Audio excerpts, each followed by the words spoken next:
നമസ്കാരം. സ്പോട്ട് ലൈവിലേക്ക് സ്വാഗതം. ശബരിമല സ്വർണ്ണക്കൊള്ളക്കേസിൽ കൂടുതൽ അന്വേഷണത്തിന് തന്ത്രിയെ കസ്റ്റഡിയിൽ വാങ്ങാൻ ഒരുങ്ങുകയാണ് പ്രത്യേക അന്വേഷണ സംഘം. ചൊവ്വാഴ്ച തന്ത്രി ജാമ്യാപേക്ഷ നൽകുന്നതിന് മുൻപ് കസ്റ്റഡിയിൽ വാങ്ങാനാണ് SITയുടെ നീക്കം. തന്ത്രിയുടെ സാമ്പത്തിക ഇടപാടിൽ അന്വേഷണം വേണം. തന്ത്രിയെ ചോദ്യം ചെയ്യേണ്ടത് അനിവാര്യമെന്നും ആചാരലംഘനം നടത്തി ഗൂഢാലോചനയിൽ പങ്കാളിയായെന്നും കൊല്ലം വിജിലൻസ് കോടതിയിൽ സമർപ്പിച്ച റിമാൻഡ് റിപ്പോർട്ടിൽ പറയുന്നു. അതിനിടെ തന്ത്രി കണ്ഠരര് രാജീവർക്ക് ദേഹാസ്വാസ്ഥ്യമുണ്ടായി. ഉയർന്ന രക്തസമ്മർദ്ദത്തെ തുടർന്ന് തിരുവനന്തപുരം ജനറൽ ആശുപത്രിയിൽ പ്രവേശിപ്പിച്ച തന്ത്രിയെ പിന്നീട് മെഡിക്കൽ കോളേജിലേക്ക് മാറ്റി. തന്ത്രിക്ക് ഗുരുതരമായ ആരോഗ്യ പ്രശ്നങ്ങളില്ലെന്ന് തിരുവനന്തപുരം ജനറൽ ആശുപത്രിയിൽ ചികിത്സിച്ച ഡോക്ടർ പറഞ്ഞു. കാലിന് ചെറിയ നീരുണ്ട്. കൂടുതൽ പരിശോധനകൾക്കായാണ് മെഡിക്കൽ കോളേജിലേക്ക് മാറ്റിയതെന്നും ഡോക്ടർ പറഞ്ഞു. പുള്ളിക്ക് ഓൾറെഡി പലവിധ അസുഖങ്ങളും കാര്യങ്ങളും ഉള്ളതാണ്. അപ്പോൾ നോക്കിയാൽ പ്രഷറും കാര്യങ്ങളൊക്കെ വളരെ വേരിയേഷൻ ഉണ്ടായിരുന്നു. 200 അടുത്ത് BP കാര്യങ്ങളൊക്കെ ഉണ്ടായിരുന്നു. അപ്പം ഇവിടെ കിടന്ന് നമ്മൾ സ്റ്റെബിലൈസ് ചെയ്തിട്ടുണ്ട്. അപ്പം ECG എടുത്താലും വലിയ പ്രശ്നങ്ങളോ കാര്യങ്ങളോ ഇല്ല. എന്നാലും കാലിൽ നീരും കാര്യങ്ങളും മറ്റുമൊക്കെ ഉണ്ട്. അപ്പോൾ അതിൻ്റെ മറ്റ് ഇവാലുവേഷനായിട്ട് നമ്മൾ ജസ്റ്റ് മെഡിക്കൽ കോളേജിലോട്ടൊരു റൂട്ടീൻ ചെക്കപ്പിനായിട്ട് വിട്ടിരിക്കുകയാണ്. മെഡിക്കൽ കോളേജിൽ റെഫർ ചെയ്യേണ്ട ഒരു എന്താ സാഹചര്യം എന്തായാലും അല്ല, അത് പുള്ളിക്ക് പറഞ്ഞ പ്രശ്നത്തിലും ഒരു വലിയ വേരിയേഷൻ ഉണ്ട്. കുറച്ചൊരു വേരിയേഷൻ കാര്യങ്ങളുണ്ട്. അപ്പം അതിൻ്റെ ഫർദർ ഇവാലുവേഷനും ഈ പറഞ്ഞ കാലിലെ നീര് ഭാഗത്തിൻ്റെ ഇതുണ്ടെന്ന് പറയുന്നുണ്ട്. അതിൻ്റെ തന്നെയാണെന്ന് ഉറപ്പിക്കാനും പറ്റുമായിട്ട് അത് നമുക്ക് ഫർദർ ഇവാലുവേഷനിൽ പറയാൻ പറ്റും.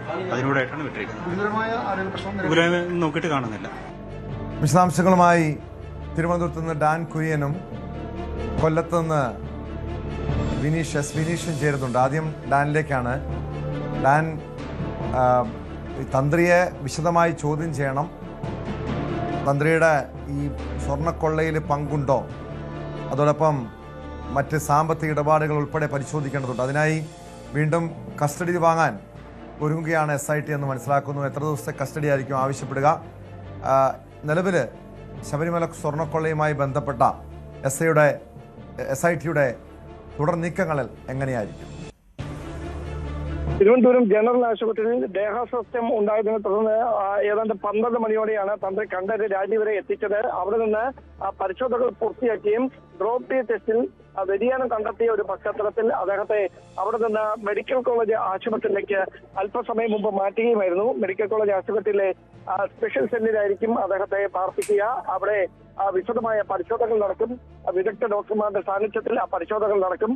ആ പരിശോധനകൾ ായിരിക്കും ആശുപത്രിയിൽ തുടരേണ്ടതുണ്ടോ, അവിടെ തന്നെ പോലീസിന്റെ സുരക്ഷയിൽ ആശുപത്രിയിൽ തന്നെ കഴിയുകയായിരിക്കുമോ, അതോ മറ്റേതെങ്കിലും തരത്തിലുള്ള നീക്കങ്ങൾ ഉണ്ടാകുമോ എന്നതിലൊക്കെ ഒരു വ്യക്തത കൈവരികയുള്ളൂ. എന്തായാലും തിങ്കളാഴ്ചയോ ചൊവ്വാഴ്ചയോ കസ്റ്റഡി അപേക്ഷ സമർപ്പിക്കും എന്നാണ് നമുക്ക് SITയുടെ ഭാഗത്തു നിന്ന് ലഭിക്കുന്ന വിവരങ്ങൾ. അങ്ങനെ കസ്റ്റഡിയിൽ വാങ്ങിയതിനു ശേഷം തുടർ നീക്കങ്ങളിലേക്ക് കിടക്കാനാണ് SIT ആലോചിക്കുന്നത്. നിലവിലെ സാഹചര്യത്തിൽ തന്ത്രിയെ വിശദമായി ചോദ്യം ചെയ്യേണ്ടതുണ്ട് എന്ന് റിമാൻഡ് റിപ്പോർട്ടിലടക്കം കൃത്യമായി തന്നെ പ്രത്യേക അന്വേഷണ സംഘം വിശദീകരിക്കുന്നുണ്ട്. അദ്ദേഹത്തിന് ജാമ്യം ലഭിക്കുന്ന ഒരു സാഹചര്യം ഉണ്ടായാൽ കേസിന്റെ തുടരന്വേഷണത്തെ അത് പ്രതികൂലമായി ബാധിക്കുന്ന പശ്ചാത്തലത്തിൽ കൃത്യമായ ഇടപെടൽ, അതായത് കസ്റ്റഡിയിൽ വാങ്ങി വിശദമായി ഈ ഇടപാടുകളുടെ പങ്ക്, അദ്ദേഹത്തിന്റെ പങ്ക് എത്രത്തോളമാണ്, അദ്ദേഹത്തിന് ഇതിനെക്കുറിച്ച് എത്രത്തോളം അറിയാമായിരുന്നു, ഇതൊക്കെ കണ്ടെത്തുന്നതിന് വേണ്ടി തന്ത്രിയെ വിശദമായി ചോദ്യം ചെയ്യേണ്ടതുണ്ട് എന്ന വാദമാണ് SIT കോടതിയിൽ, കൊല്ലം വിജിലൻസ് കോടതിയിൽ നൽകിയ റിമാൻഡ് റിപ്പോർട്ടിലടക്കം വ്യക്തമാക്കേണ്ടത്. അങ്ങനെയെങ്കിൽ വൈകാതെ തന്നെ അദ്ദേഹത്തെ കസ്റ്റഡിയിൽ വാങ്ങാനുള്ള അപേക്ഷയുമായി പ്രത്യേക അന്വേഷണ സംഘം മുമ്പോട്ട് പോകും. ആ കസ്റ്റഡി അപേക്ഷ സമർപ്പിക്കുന്നതിന് മുമ്പ് അദ്ദേഹം ജാമ്യാപേക്ഷ നൽകുമോ എന്നതാണ് ഇനി അറിയാനുള്ളത്. ആരോഗ്യ കാരണങ്ങളടക്കം ചൂണ്ടിക്കാണിച്ചുകൊണ്ട് ഒരുപക്ഷെ അദ്ദേഹത്തിന്റെ അഭിഭാഷകൻ കോടതിയെ സമീപിക്കാനാണ് സാഹചര്യം. നിലവിലെ സാഹചര്യത്തിൽ കസ്റ്റഡിയിൽ വിട്ടുകൊടുക്കാനുള്ള എല്ലാ സാധ്യതകളുമുണ്ട്. കാരണം കേസിന്റെ തുടരന്വേഷണം മുമ്പോട്ട് പോകണമെങ്കിൽ അദ്ദേഹത്തെ കസ്റ്റഡിയിൽ വാങ്ങി വിശദമായി ചോദ്യം ചെയ്യേണ്ടത് അനിവാര്യമായ ഒരു ഘട്ടത്തിലാണ് തങ്ങളെന്നാണ് അന്വേഷണ സംഘം വ്യക്തമാക്കുന്നത്. അങ്ങനെയെങ്കിൽ അന്വേഷണത്തിന്റെ ആദ്യപടിയായി അദ്ദേഹത്തെ കസ്റ്റഡിയിൽ വാങ്ങി ചോദ്യം ചെയ്യുകയും അതോടൊപ്പം മുൻ Devaswom board president A. Padmakumar, അതിനു പുറമെ ഉണ്ണികൃഷ്ണൻ പോറ്റി, ഈ ഉണ്ണികൃഷ്ണൻ പോറ്റിയുമായി ഏതാണ്ട് 20 വർഷത്തെ ബന്ധം അദ്ദേഹത്തിനുണ്ടെന്നാണ് പറയുന്നത്. അങ്ങനെയെങ്കിൽ അത് ഏത് തരത്തിലുള്ള ബന്ധമാണ്, എങ്ങനെയാണ് അവർ ഇത്രമാത്രം ഒരു വലിയ അടുപ്പത്തിലേക്ക് വരാനിടയ സാഹചര്യം എന്താണ്, 2004 മുതലുള്ള ഉണ്ണികൃഷ്ണൻ പോറ്റിയുടെയും അതോടൊപ്പം തന്ത്രി കണ്ഠരര് രാജീവരുടെയും സാമ്പത്തിക ഇടപാടുകൾ, അതോടൊപ്പം തന്നെ അവർ ഒരുമിച്ച് നടത്തിയിട്ടുള്ള യാത്രകൾ, അത് സംബന്ധിച്ച ചില വിവരങ്ങൾ നേരത്തെ SITക്ക് ലഭിച്ചിരുന്നു. അതിൽ കൂടുതൽ വ്യക്തത വരുത്തേണ്ടതിന് വേണ്ടിയാണ് അവരെ ഒരുമിച്ചിരുത്തി ചോദ്യം ചെയ്യാനുള്ള ഒരു നീക്കത്തിലേക്ക് അന്വേഷണ സംഘം കടക്കുന്നതെന്നാണ് സൂചന.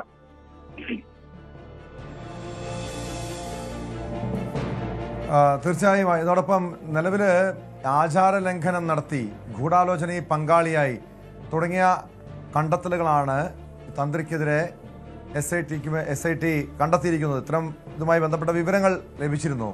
പക്ഷേ ഈ സ്വർണ്ണക്കൊള്ളയിൽ എത്രത്തോളം പങ്ക് തന്ത്രിക്കുണ്ട്, തന്ത്രിക്ക് അതേക്കുറിച്ച് അറിവുണ്ടായിരുന്നോ? ഒരുപക്ഷെ ഉണ്ണികൃഷ്ണൻ പോറ്റിയുമായി ഒന്നിച്ചിരുത്തി ചോദ്യം ചെയ്താൽ അതുമായി ബന്ധപ്പെട്ട ഒരു വ്യക്തതയൊക്കെ ഉണ്ടാകും. ഇതുമായി ബന്ധപ്പെട്ട എന്തെങ്കിലും ഒരു വ്യക്തതകൾ, സൂചനകൾ SITക്ക് ലഭിച്ചിട്ടുണ്ടോ? തന്ത്രിയുടെ ഈ സ്വർണ്ണക്കൊള്ളയിൽ നേരിട്ട് പങ്കുണ്ടോ, അല്ലെങ്കിൽ തന്ത്രിക്ക് ഇതിനെക്കുറിച്ച് അറിവുണ്ടായിരുന്നോ? ഇക്കാര്യങ്ങളിൽ ഒരു വ്യക്തത വന്നിട്ടുണ്ടോ ഡാൻ?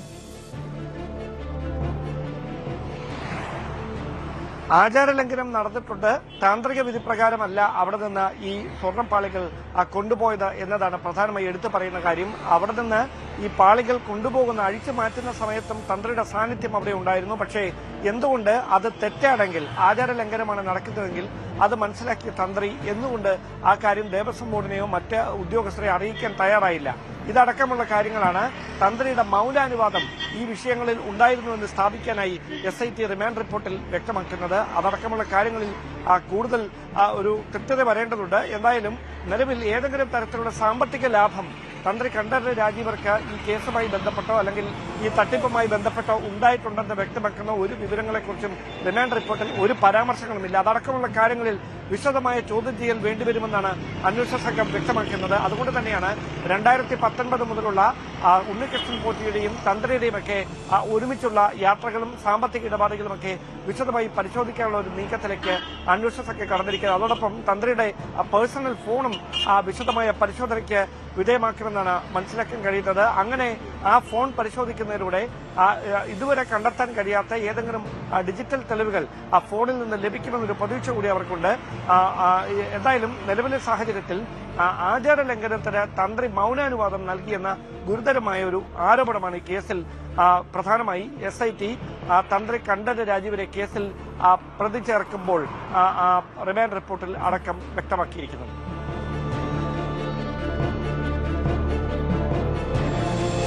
തീർച്ചയായും, കാരണം ഇനിയും കൂടുതൽ പേരെ ചോദ്യം ചെയ്യേണ്ടിയിരിക്കുന്നു. കൂടുതൽ പേരിലേക്ക്, കൂടുതൽ ഉന്നതരിലേക്ക് അന്വേഷണം നീങ്ങുമോ? മാത്രമല്ല, ഈ തന്ത്രി മാത്രമാണോ ഈ കേസിലെ ഉന്നതൻ? രാഷ്ട്രീയ ഉന്നതരിലേക്ക് ഉൾപ്പെടെ അന്വേഷണം നീങ്ങേണ്ടതുണ്ടോ? ഡാൻ, എന്താണ് SIT നൽകുന്ന വിവരങ്ങൾ?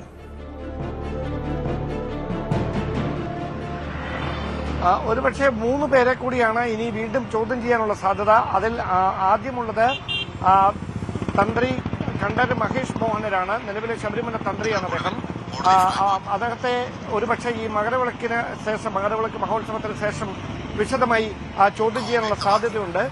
അതോടൊപ്പം പ്രധാനമായി ഈ കേസുമായി ബന്ധപ്പെട്ട് മുൻ Devaswom board president PS Prashanth, അതിനു പുറമെ മുൻ ദേവസ്വം മന്ത്രി കടകംപള്ളി സുരേന്ദ്രൻ, ഒരുപക്ഷെ ഇവരെയൊക്കെ വീണ്ടും ഈ കാര്യങ്ങളുടെ വ്യക്തത തേടി ചോദ്യം ചെയ്യാനാണ് സാധ്യത. അതോടൊപ്പം ഏറ്റവും പ്രധാനപ്പെട്ട കാര്യം, A. പത്മകുമാർ അധ്യക്ഷനായിരുന്ന സമയത്ത് ദേവസ്വം മെമ്പറായിരുന്ന ശങ്കർദാസിലേക്ക് കൂടി അന്വേഷണം നീണ്ടേക്കും. അതായത് അദ്ദേഹത്തെ വൈകാതെ തന്നെ ചോദ്യം ചെയ്യാനുള്ള ഒരു നീക്കം അന്വേഷണ സംഘത്തിന്റെ ഭാഗത്തുനിന്ന് ഉണ്ടാകുമെന്നാണ് സൂചന. അനാരോഗ്യം ചൂണ്ടിക്കാണിച്ച് അദ്ദേഹം നോട്ടീസ് നൽകിയിരുന്നു. സുപ്രീം കോടതിയെ സമീപിക്കുന്ന സാഹചര്യമൊക്കെ ഉണ്ടായിരുന്നു. പക്ഷേ കോടതിയിൽ നിന്ന് അദ്ദേഹത്തിന് തിരിച്ചടിയാണ് ലഭിച്ചത്. അങ്ങനെയെങ്കിൽ SITയുടെ ഭാഗത്ത് നിന്ന് വളരെ അടിയന്തരമായി തന്നെ അത്തരമൊരു ഇടപെടൽ ഉണ്ടായേക്കുമെന്നാണ് സൂചന. അതോടൊപ്പമാണ് എൻഫോഴ്സ്മെന്റ് ഡയറക്ടറേറ്റ് കേസുമായി ബന്ധപ്പെട്ട് നടത്തുന്ന അന്വേഷണം SITക്ക് മേൽ ഒരു തരത്തിലൊരു സമ്മർദ്ദം ഉണ്ടാക്കുന്നുണ്ട്. അതായത് SIT കണ്ടെത്തിയിട്ടില്ലാത്ത ഏതെങ്കിലും ദിശയിലേക്ക് ഈ EDയുടെ അന്വേഷണം നീളുകയും SIT ചോദ്യം ചെയ്തിട്ടില്ലാത്ത ആരെയെങ്കിലും ED കസ്റ്റഡിയിലെടുക്കുകയും ചെയ്യുന്ന സാഹചര്യമുണ്ടായാൽ SITയുടെ അന്വേഷണത്തിന്റെ നിഷ്പക്ഷത വലിയ തരത്തിൽ സംശയങ്ങൾക്ക് വഴിവെക്കുന്ന തരത്തിലേക്ക് കാര്യങ്ങൾ എത്തും. അങ്ങനെ ഒരു സാഹചര്യം SITയുടെ അന്വേഷണത്തിന് സുതാര്യതയെ തന്നെ ബാധിക്കുന്നതായിരിക്കും. ആ ഒരു സാഹചര്യം ഒഴിവാക്കുന്നതിനേക്കാണ് തിടുക്കത്തിൽ തന്നെ കേസുമായി ബന്ധമുണ്ടെന്ന് സംശയിക്കുന്ന എല്ലാവരിലേക്കും SITയുടെ അന്വേഷണം വേഗത്തിൽ തന്നെ എത്തുന്നത് എന്നാണ് പുറത്തുവരുന്ന വിവരങ്ങൾ.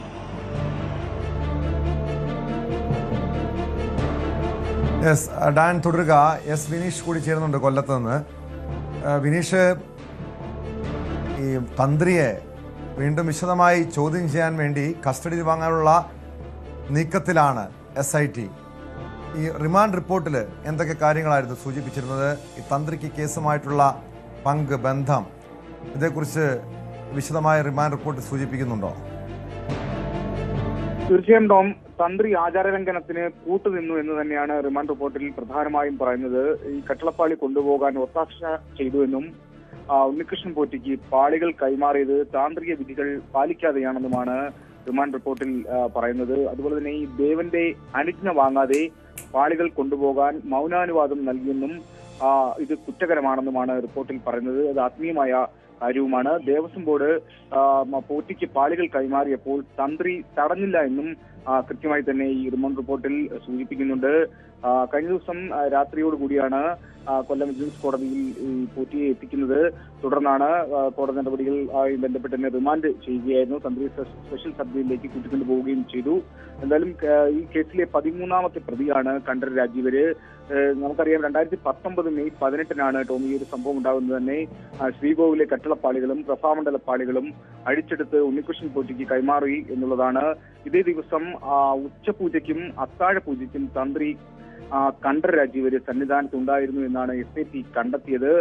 അതുപോലെ തന്നെ മെയ് 19-ന് തന്ത്രി ശ്രീകോവിലിൽ പ്രവേശിക്കുകയും പതിവ് പൂജകൾ നടത്തുകയും ഒക്കെ ചെയ്തിരുന്നു എന്ന് കണ്ടെത്തി. ഈ സാഹചര്യത്തിൽ തന്ത്രിക്ക് ഇവ ഇളക്കിയെടുത്ത വിവരം നിശ്ചയമായും അറിയാമെന്ന് തന്നെയാണ് കോടതി SIT കോടതിയെ അറിയിച്ചിരിക്കുന്നതും അത്തരത്തിലുള്ള റിപ്പോർട്ടാണ് നൽകിയിരിക്കുന്നതും. അതുപോലെ തന്നെ ഈ പോറ്റിയും തന്ത്രിയും തമ്മിലുള്ള ഒരു ബന്ധം കൃത്യമായി അന്വേഷിക്കണം. അതുപോലെ തന്നെ ഈ ഭക്തരുടെ വിശ്വാസം വ്രണപ്പെടുത്തുന്ന തരത്തിൽ തന്ത്രിക്ക് ജാമ്യം നൽകരുതെന്നും കൃത്യമായി തന്നെ ഈ റിമാൻഡ് റിപ്പോർട്ടിൽ സൂചിപ്പിച്ചിരുന്നു. അപ്പോൾ എന്തായാലും ഇതുമായി ബന്ധപ്പെട്ട് തന്നെ കഴിഞ്ഞ ദിവസം ഈ തന്ത്രിയെ റിമാൻഡ് ചെയ്തപ്പോൾ തന്നെ ജാമ്യാപേക്ഷയും തന്ത്രി സമർപ്പിച്ചിരുന്നു. അത് ഈ മാസം 13-നാകും കൊല്ലം വിജിലൻസ് കോടതി പരിഗണിക്കുക കേട്ടോ.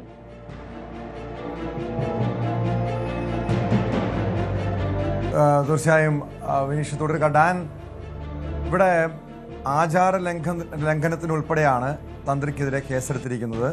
സ്വാഭാവികമായി ഇതൊരു തന്ത്രിയുടെ അറസ്റ്റ് ഒരു പരിധിവരെയും പ്രത്യേകിച്ച് നിയമസഭാ തെരഞ്ഞെടുപ്പ് അടുത്തിരിക്കെ ശബരിമല വിഷയം ഒരു രാഷ്ട്രീയ ആയുധമാകുന്നുണ്ട്, രാഷ്ട്രീയ വിഷയമാകുന്നുണ്ട്. അതിനിടെയാണ് BJP തന്ത്രിക്ക് പിന്തുണയുമായി എത്തിയിരിക്കുന്നത്. അതായത് ആചാര ലംഘനത്തിനാണ് കേസെടുത്തതെങ്കിൽ, അറസ്റ്റ് ചെയ്തതെങ്കിൽ പിണറായി വിജയനെ അറസ്റ്റ് ചെയ്യേണ്ടതല്ലേ? പിണറായി വിജയനല്ലേ ശബരിമലയിൽ ആദ്യമായി ആചാര ലംഘനത്തിനുള്ള ഒത്താശ ചെയ്തത് തുടങ്ങിയ ഗുരുതരമായിട്ടുള്ള ആരോപണങ്ങൾ BJP നേതാക്കൾ ഉന്നയിക്കുന്നുണ്ട്. ഇതെങ്ങനെയാണ് രാഷ്ട്രീയപരമായി BJP ഈ തന്ത്രിയുടെ അറസ്റ്റിനെ എങ്ങനെയാണ് കാണുന്നത്? മാത്രമല്ല ഇവിടെ CPM-ന്റെ പ്രധാനപ്പെട്ട നേതാക്കളൊക്കെ കേസുമായി ബന്ധപ്പെട്ട അറസ്റ്റിലായിട്ടുണ്ട്. അവരിപ്പോഴും പക്ഷെ പാർട്ടി സംരക്ഷിക്കുന്നെന്ന ആക്ഷേപം ഉയരുന്നു. മാത്രമല്ല ഈ തന്ത്രി ആചാര ലംഘനത്തിൽ കൂട്ടുനിന്നു എന്നതാണ് പ്രധാനപ്പെട്ട ഒരു ആരോപണമെങ്കിൽ ഈ വകുപ്പ് കൈകാര്യം ചെയ്യുന്ന മന്ത്രിയെ ചോദ്യം ചെയ്തു. പക്ഷേ മുൻ മന്ത്രിയിലേക്ക് അന്വേഷണം എത്തിയില്ല, അറസ്റ്റിലേക്ക് കാര്യങ്ങൾ നീങ്ങിയില്ല. അവിടെ ചില രാഷ്ട്രീയ ഇടപെടലുണ്ടെന്ന് BJP ഉൾപ്പെടെയുള്ള രാഷ്ട്രീയ പാർട്ടികൾ ആരോപണം കൂടി ഉന്നയിക്കുന്നുണ്ടല്ലോ.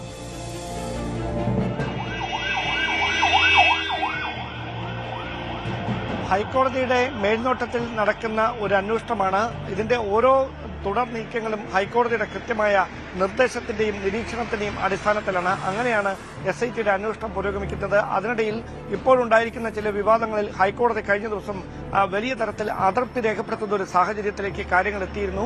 അന്വേഷണ സംഘത്തെ സമ്മർദ്ദത്തിലാക്കാനുള്ള നീക്കങ്ങൾ മാധ്യമങ്ങളുടെ ഭാഗത്തുനിന്ന് ഉണ്ടാകാൻ പാടില്ല എന്ന കൃത്യമായ പരാമർശമടക്കം കോടതി നടത്തേണ്ട തരത്തിലേക്ക് കാര്യങ്ങൾ മാറുന്ന ഒരു സാഹചര്യമാണ് ഉണ്ടായത്. നിലവിൽ തന്ത്രിയുടെ അറസ്റ്റുമായി ബന്ധപ്പെട്ട് ഭിന്നമായ അഭിപ്രായ പ്രകടനങ്ങളാണ് ഓരോ രാഷ്ട്രീയ പാർട്ടികളുടെ നേതാക്കളുടെ ഭാഗത്തുനിന്ന് ഉണ്ടായിക്കൊണ്ടിരിക്കുന്നത്. CPM മാത്രമാണ് ഇതിനെ പരസ്യമായി സ്വാഗതം ചെയ്ത് രംഗത്തെത്തുന്നത്. BJP ആകട്ടെ ഇന്ന് അദ്ദേഹത്തിന്റെ കുടുംബത്തെ വസതിയിലെത്തി സന്ദർശിക്കുന്ന ഒരു സാഹചര്യത്തിലേക്ക് കാര്യങ്ങൾ മാറിയിരിക്കുന്നു. പരസ്യമായി പിന്തുണയുമായി രംഗത്ത് വരുന്നു. അറസ്റ്റിൽ ഭക്തർക്ക് സംശയമുണ്ട് എന്ന തരത്തിലേക്ക് പ്രസ്താവനകൾ വരുന്നു. മാത്രമല്ല തന്ത്രിയെ അറസ്റ്റ് ചെയ്തുകൊണ്ട് മന്ത്രിയെ രക്ഷിക്കാനുള്ള നീക്കം നടത്തുകയാണെന്ന പരാമർശവുമായി കോൺഗ്രസ് നേതാക്കളും രംഗത്ത് വരുന്ന സാഹചര്യം. അതായത് തന്ത്രിയുടെ അറസ്റ്റുമായി ബന്ധപ്പെട്ട് SITയുടെ നിഷ്പക്ഷത ചോദ്യം ചെയ്തുകൊണ്ട് ഇത് വിവിധ അതായത് കോൺഗ്രസിന്റെയും അതോടൊപ്പം തന്നെ BJPയുടെ ഒക്കെ നേതാക്കൾ രംഗത്ത് വരുന്ന ഒരു സാഹചര്യമുണ്ട്. എന്തായാലും വരും ദിവസങ്ങളിൽ അദ്ദേഹത്തെ കസ്റ്റഡിയിൽ വാങ്ങി വിശദമായി ചോദ്യം ചെയ്യുന്നതിലൂടെ അദ്ദേഹത്തെ ഈ കേസുമായി നേരിട്ട് ബന്ധിപ്പിക്കാവുന്ന ഏതെങ്കിലും തരത്തിലുള്ള തെളിവുകൾ കണ്ടെത്തുന്ന സാഹചര്യമാണ് ഉണ്ടാകുന്നതെങ്കിൽ അത് കൃത്യമായി SITക്ക് മേൽ അവരുടെ ഒരു അവരുടെ കൃത്യമായ ഒരു സുതാര്യത വർദ്ധിപ്പിക്കുന്ന ഒരു നടപടിയായിട്ട് അത് മാറും.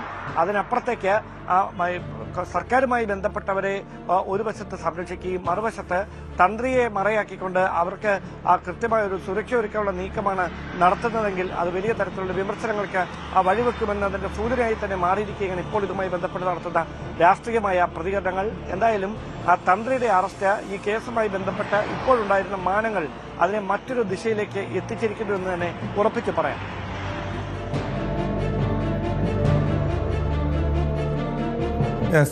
അതോടൊപ്പം ശബരിമല സ്വർണ്ണക്കൊള്ളയിൽ കേസെടുത്തതിന് പിന്നാലെ നടപടികൾ വേഗത്തിലാക്കാൻ എൻഫോഴ്സ്മെന്റ് ഡയറക്ടറേറ്റും ഒരുങ്ങുന്നുണ്ട്. മുഖ്യപ്രതി ഉൾപ്പെടെയുള്ളവരെ കസ്റ്റഡിയിൽ വാങ്ങാൻ തിങ്കളാഴ്ച കോടതിയെ സമീപിച്ചേക്കും.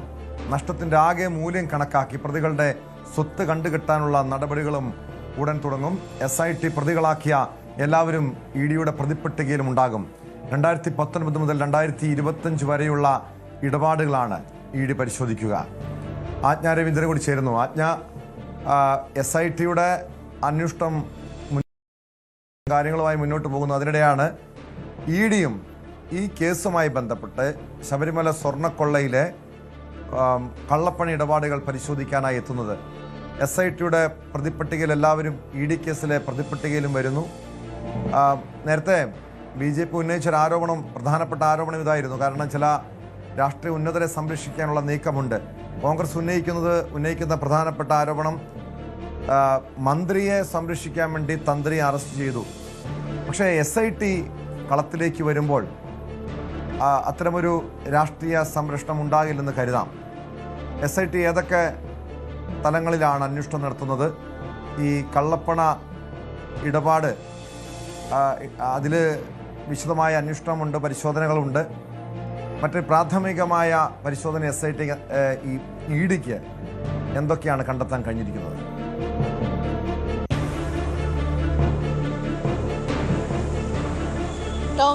ED കേസുമായി ബന്ധപ്പെട്ടുള്ള ECIR കഴിഞ്ഞ ദിവസം രജിസ്റ്റർ ചെയ്ത് കഴിഞ്ഞിട്ടേ ഉള്ളൂ. തിങ്കളാഴ്ചയാണ് ഇതുമായി ബന്ധപ്പെട്ട പ്രതികളെ കസ്റ്റഡിയിലെടുക്കുന്നതുമായി ബന്ധപ്പെട്ടുള്ള അപേക്ഷ ED സമർപ്പിക്കുക എന്നാണ് മനസ്സിലാക്കാൻ കഴിയുന്നത്. അതിനുശേഷമായിരിക്കും ഇതുമായി ബന്ധപ്പെട്ട, അതായത് SIT രജിസ്റ്റർ ചെയ്തിട്ടുള്ള കേസിലെ പ്രതികൾ ആരൊക്കെ ആയാലും അവരെല്ലാവരും EDയുടെ അന്വേഷണ പരിധിയിൽ വരും. അതിൽ പ്രധാനമായും ആദ്യഘട്ടത്തിൽ ഒന്നാം പ്രതി ഉണ്ണികൃഷ്ണൻ പോറ്റിയും അതുപോലെ സ്മാർട്ട് ക്രിയേഷൻസ് CEO അതുപോലെ ഈ ഗോവർദ്ധൻ തുടങ്ങിയ ആളുകളും തമ്മിലുണ്ടായി ട്രാൻസാക്ഷൻസ് ആണ്, അതിന്റെ വിവരങ്ങളാണ് ആദ്യഘട്ടത്തിൽ ED പരിശോധിക്കുക എന്നാണ് മനസ്സിലാക്കാൻ കഴിയുന്നത്. ഈ ആളുകളുമായി ബന്ധപ്പെട്ടുള്ള എല്ലാത്തരം ബാങ്ക് ഇടപാടുകളും ED ശേഖരിച്ചു കഴിഞ്ഞു എന്നാണ് വ്യക്തമാകുന്നത്. അങ്ങനെ ഒരു സാഹചര്യത്തിലേക്ക് വരുമ്പോൾ ഇതിൽ കള്ളപ്പണമിടപാട് നടന്നിട്ടുണ്ട് എന്നത്, പ്രത്യേകിച്ചും സ്വർണം ഉരുക്കിയെടുക്കാൻ വേണ്ടി കൊണ്ടുപോയപ്പോൾ അതിൽ നിന്ന് വലിയൊരു ഭാഗം മറിച്ചു വിറ്റു. ആ പണം ആരുടെയൊക്കെ കയ്യിലെത്തിയിട്ടുണ്ട്, ആർക്കൊക്കെ വീതിച്ചു നൽകി തുടങ്ങിയ കാര്യങ്ങൾ അന്വേഷിക്കും. അത് മാത്രമല്ല, ഇത് കള്ളപ്പണ ഇടപാടുമായി ബന്ധപ്പെട്ടുള്ള സാഹചര്യത്തിലേക്ക് തന്നെയാണ് വരുന്നത്. അതുകൊണ്ട് തന്നെ PMLA വകുപ്പുകൾ പ്രകാരമാണ് ED കേസെടുത്തിട്ടുള്ളത്. അങ്ങനെയാണ്. മാത്രമല്ല, ഈ SIT അറസ്റ്റ് ചെയ്തിട്ടുള്ളത്, ഇന്നലെ വരെ അറസ്റ്റ് ചെയ്തിട്ടുള്ള ഈ തന്ത്രി ഉൾപ്പെടെയുള്ള ആളുകൾ EDയുടെ അന്വേഷണ പരിധിയിൽ വരും.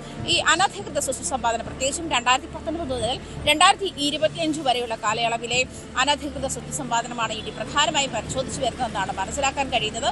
അതിനിടയിൽ ഇവരുടെ സോഴ്സ് ഓഫ് ഇൻകം എന്താണ്, എത്ര അവർക്ക് വന്നിട്ടുണ്ട്, ആരുടെയൊക്കെ ബാങ്ക് അക്കൗണ്ടുകളിലേക്ക് ഡീറ്റെയിൽസ് പോയിട്ടുണ്ട് തുടങ്ങിയ കാര്യങ്ങളൊക്കെ അന്വേഷിക്കും. അതുമാത്രമല്ല, ഈ കാലയളവിൽ ഇവരൊക്കെ സമ്പാദിച്ചു കൂട്ടിയതുമായ സ്വത്തുക്കളുടെ വിവരവും ED പരിശോധിക്കും. അത് അനധികൃതമാണെന്ന് കണ്ടാൽ സ്വത്തുക്കൾ കണ്ടുകെട്ടാനുള്ള നീക്കം തന്നെയാണ് EDയുടെ ഭാഗത്തുനിന്നും ഉണ്ടാവുക എന്ന് തന്നെയാണ് മനസ്സിലാക്കാൻ കഴിയുന്നത്. മാത്രമല്ല, ഈ 3 പേര് തമ്മിലുള്ള ട്രാൻസാക്ഷൻ മാത്രമല്ല, ഉണ്ണികൃഷ്ണൻ പോറ്റിയും ഈ തന്ത്രിയുമായി നടന്നിട്ടുള്ള ഇടപാടുകൾ എന്തൊക്കെയാണ്, മറ്റു പ്രതികളുമായി നടന്നിട്ടുള്ള ഇടപാടുകൾ എന്തൊക്കെയാണ്, ഇവരുടെ ബാങ്ക് ട്രാൻസാക്ഷന്റെ ഡീറ്റെയിൽസ് എന്തൊക്കെയാണ് തുടങ്ങിയ കാര്യങ്ങൾ പരിശോധിക്കുന്നുണ്ട്. അതേസമയം തുക കൈമാറ്റം ചെയ്തിട്ടുള്ള കാര്യങ്ങളുടെ വിവരങ്ങൾ ശേഖരിക്കാൻ അല്പം ബുദ്ധിമുട്ടുണ്ടാകുന്ന ഒരു സാഹചര്യം കൂടിയുണ്ട്. എന്തായാലും കൊച്ചി സോണൽ ഓഫീസിലെ അഡീഷണൽ ഡയറക്ടർ രാകേഷ് കുമാറിന്റെ നേതൃത്വത്തിലുള്ള സംഘമാണ് ഈ കേസ് അന്വേഷിക്കുന്നത്. കേന്ദ്ര സർക്കാരിന്റെ എല്ലാവിധ പിന്തുണയോട് കൂടിയാണ് ED കേസിൽ ഇടപെട്ടതെന്നുള്ള കാര്യവും വ്യക്തമാണ്.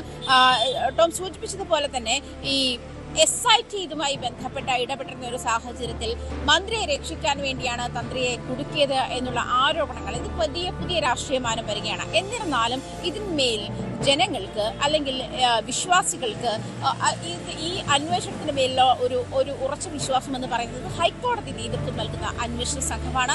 ഹൈക്കോടതിക്കാണ് ഈ അന്വേഷണ സംഘം റിപ്പോർട്ട് ചെയ്തുകൊണ്ടിരിക്കുന്നതും. അതുകൊണ്ട് തന്നെ ഓരോ 2 ആഴ്ച കൂടുമ്പോഴും ഇതിന്റെ അന്വേഷണ പുരോഗതി റിപ്പോർട്ട് ഹൈക്കോടതി വിലയിരുത്തിയ ശേഷമാണ് തുടർ നീക്കങ്ങൾ എന്ത് വേണമെന്നുള്ള സജഷൻസ് ഹൈക്കോടതി നൽകുകയും ഇതിനകത്ത് എന്തൊക്കെ പോരായ്മകളാണ് ഉള്ളത്, അല്ലെങ്കിൽ അന്വേഷണം തൃപ്തികരമാണോ അല്ലയോ തുടങ്ങിയ കാര്യങ്ങളൊക്കെ ഹൈക്കോടതി ഓരോ 2 ആഴ്ച കൂടുമ്പോഴും ഇതുമായി ബന്ധപ്പെട്ട അസസ്മെന്റ് നടത്തി വരുന്നുണ്ട്.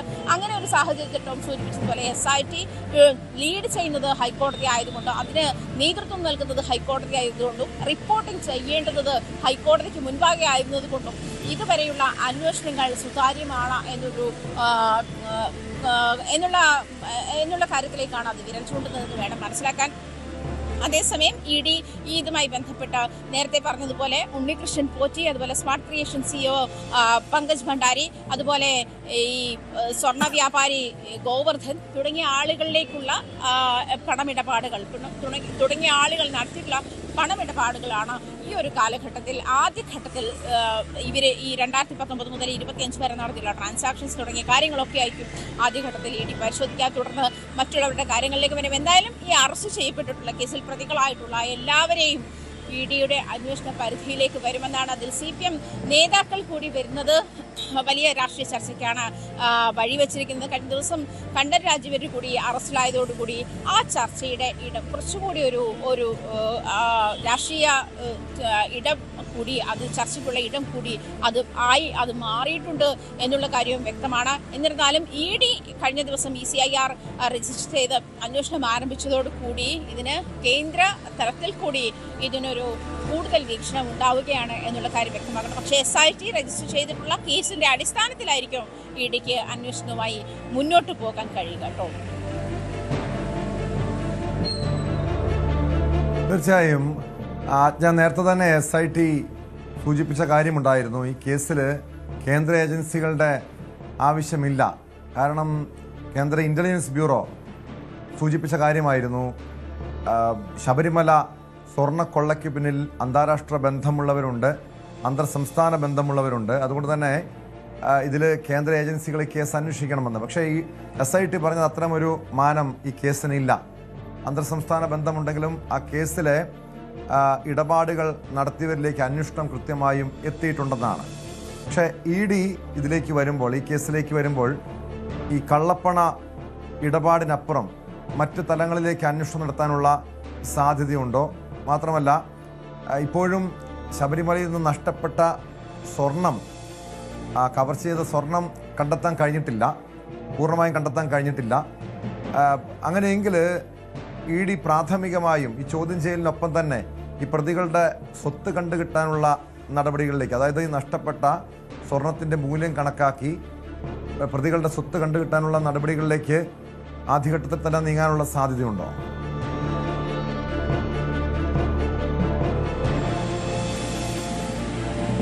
ആദ്യഘട്ടത്തിൽ ഈ 3 പേരുടെ പ്രധാനമായിട്ടും ഞാൻ പറഞ്ഞല്ലോ, ഉണ്ണികൃഷ്ണൻ നമ്പൂതിരി പോറ്റി, കേസിലെ 1-ാം പ്രതി ഉണ്ണികൃഷ്ണൻ പോറ്റി, അതുപോലെ ബെല്ലാരിയിലെ സ്വർണ്ണ വ്യാപാരി ഗോവർദ്ധൻ, അതുപോലെ smart creation CEO Pankaj Bhandari, ഈ 3 പേരും തമ്മിലുള്ള ട്രാൻസാക്ഷൻസ്, ബാങ്ക് ട്രാൻസാക്ഷൻസിന്റെ ഡീറ്റെയിൽസ് ഓൾറെഡി ED ശേഖരിച്ചു കഴിഞ്ഞു എന്നാണ് മനസ്സിലാക്കാൻ കഴിയുന്നത്. 2019 മുതൽ 2025 വരെയുള്ള ഈ ഇടപാടുകളാണ് ED അന്വേഷണത്തിൽ ഉൾപ്പെടുത്തിയിരിക്കുന്നത്. അങ്ങനെയാണ്. എന്നിരുന്നാലും ഈ ഒരു കാലഘട്ടത്തിൽ ഇവരെ സമ്പാദിച്ചു കൂടിയ സ്വത്തുകൾ, അനധികൃത സ്വത്ത് സമ്പാദനമുണ്ടോ, അതല്ലെങ്കിൽ അവർക്ക് അനധികൃതമായി പണം വന്നു ചേരുന്ന മറ്റേതെങ്കിലും സോഴ്സ് ഉണ്ടോ, ഇത്തരം കാര്യങ്ങളൊക്കെ ഈ സ്വർണം ശബരിമലയിൽ നിന്നും കടത്തിയത് ഉൾപ്പെടെ ഇതിൽ വരുമെങ്കിലും സ്വർണത്തെ മാത്രം, അതായത് ശബരിമലയിലെ സ്വർണ്ണക്കൊള്ളയെ മാത്രം ബേസ് ചെയ്തായിരിക്കില്ല ഈ അന്വേഷണം നടക്കുക എന്ന് വേണം മനസ്സിലാക്കാൻ. പ്രത്യേകിച്ചും ഇവരിലേക്ക് വന്നു ചേർന്നിരിക്കുന്ന തുകയുടെ അല്ലെങ്കിൽ പണത്തിന്റെ സോഴ്സ് എന്താണ് തുടങ്ങിയ കാര്യങ്ങളൊക്കെ EDയുടെ അന്വേഷണ പരിധിയിൽ വരുന്നുണ്ട്. എന്തായാലും PMLA വകുപ്പുകൾ പ്രകാരമാണ് കേസ് രജിസ്റ്റർ ചെയ്തിട്ടുള്ളത്. അത് മാത്രമല്ല, ഇതിലെ ഈ പണം ഇടപാടുകൾ നടന്നത് ഈ പ്രതികൾ ആരൊക്കെയാണോ അവരുടെ എല്ലാം സ്വത്ത് സമ്പാദന രീതിയും ഇടപാടുകളും ഒക്കെ ഇ ഡി പരിശോധിക്കുമെന്നാണ് മനസ്സിലാക്കാൻ കഴിയുന്നത്. അങ്ങനെയെങ്കിൽ ടോം സൂചിപ്പിച്ചതുപോലെ തന്നെ ഈ സ്വർണം കണ്ടെത്താൻ കഴിയാതിരിക്കുന്ന ഒരു സാഹചര്യത്തിൽ അതിനെ മൂല്യം കണക്കാക്കിക്കൊണ്ട് തന്നെ ഈ സ്വത്ത് കണ്ടുകെട്ടുന്ന ഒരു നീക്കത്തിലേക്ക് പോകും. അതും അനധികൃത സ്വത്ത് സമ്പാദനം ഉണ്ടെങ്കിൽ അത് സ്വർണത്തിന്റെ മൂല്യം അനുസരിച്ചായിരിക്കില്ല. അങ്ങനെയെങ്കിൽ അനധികൃത സ്വത്ത് സമ്പാദനം ഉണ്ടെങ്കിൽ അത് മുഴുവൻ കണ്ടുകെട്ടുന്ന ഒരു രീതിയിലേക്ക് അങ്ങനെ വരുമ്പോൾ ഒരുപക്ഷെ ഉണ്ണികൃഷ്ണൻ പോറ്റി ആ സമയത്ത് വാങ്ങിക്കൂട്ടിയ സ്വത്തുകൾ അവരുടെ ഭാര്യയുടെ പേരിലാണോ അതല്ലെങ്കിൽ മക്കളുടെ പേരിലാണോ മറ്റേതെങ്കിലും ബന്ധുക്കളുടെ പേരിലേക്ക് മാറ്റി എഴുതിയിട്ടുണ്ടോ, ഇത്തരം കാര്യങ്ങളൊക്കെ ഇതിനകത്ത് വരുമെന്നാണ് മനസ്സിലാക്കാൻ കഴിയുന്നത്. എന്തായാലും 2019 മുതൽ 2025 വരെ എന്തൊക്കെ ട്രാൻസാക്ഷൻസ് നടന്നിട്ടുണ്ട്, എന്തൊക്കെ കൈമാറ്റങ്ങൾ നടന്നിട്ടുണ്ട് തുടങ്ങിയ കാര്യങ്ങളൊക്കെ ഇ ഡി അന്വേഷിക്കുന്നുണ്ട്.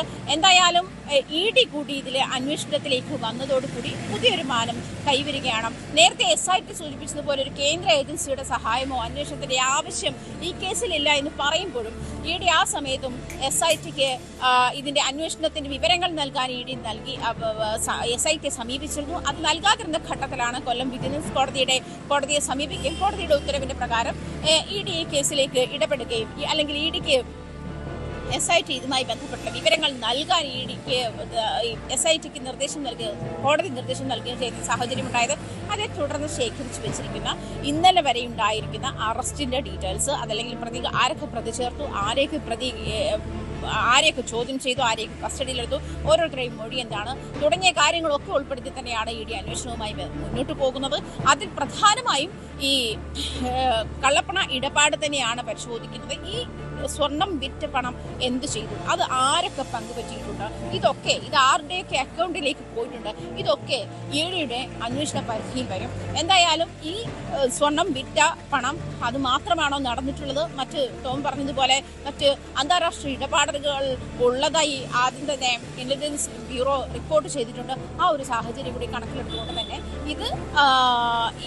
ഇതുമായി ബന്ധപ്പെട്ട ട്രാൻസാക്ഷൻസ് നടത്തിയിട്ടുള്ള ആളുകളൊക്കെ ഈ അന്വേഷണ പരിധിയിൽ വരുമെന്നാണ് മനസ്സിലാക്കാൻ കഴിയും. എന്തായാലും നിലവിൽ ഇടിക്ക് നേരിട്ടൊരു FIR-ിലേക്കോ അല്ലെങ്കിൽ നേരിട്ടൊരു കേസെടുക്കാനുള്ള റൈറ്റ് ഇല്ലാത്തൊരു സാഹചര്യത്തിൽ നിലവിലുള്ള FIR-ന്മേലാണ് ഇ ഡി CIR രജിസ്റ്റർ ചെയ്യുക. ആ നടപടിക്രമങ്ങൾ അനുസരിച്ച് തന്നെ നിലവിൽ SIT അന്വേഷിച്ചിരിക്കുന്ന കേസിന്റെ മേലുള്ള അന്വേഷണമായിരിക്കും ഇ ഡിയുടെ ഭാഗത്തുനിന്നും ഉണ്ടാവുക. എന്തായാലും കൊല്ലം സോണൽ ഓഫീസിലെ അഡീഷണൽ ഡയറക്ടർ രാകേഷിന്റെ നേതൃത്വത്തിൽ ഹൈക്കോടതിയുടെ മേൽനോട്ടത്തിൽ പ്രത്യേക അന്വേഷണ സംഘം അന്വേഷണവുമായി അറസ്റ്റ് നടപടികളുമായി മുന്നോട്ട് പോകുന്നു. അതിനിടെയാണ് കേന്ദ്ര ഏജൻസിയും എൻഫോഴ്സ്മെന്റ് ഡയറക്ടറേറ്റും ഈ കേസ് അന്വേഷിക്കാനായി എത്തിയിരിക്കുന്നത്.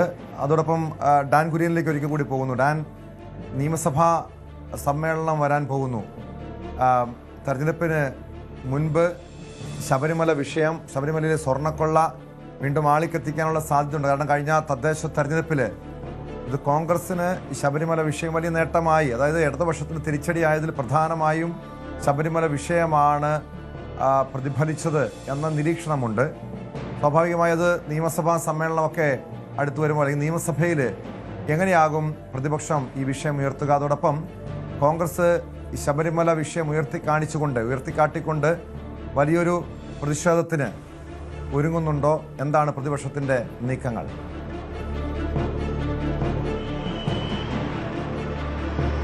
തദ്ദേശ തെരഞ്ഞെടുപ്പിൽ UDF-ന് ഏറ്റവും വലിയ നേട്ടം സമ്മാനിച്ചത് ശബരിമലയിലെ സ്വർണ്ണക്കൊള്ളയുമായി ബന്ധപ്പെട്ട് നടന്ന രാഷ്ട്രീയ പ്രചാരണമായിരുന്നു.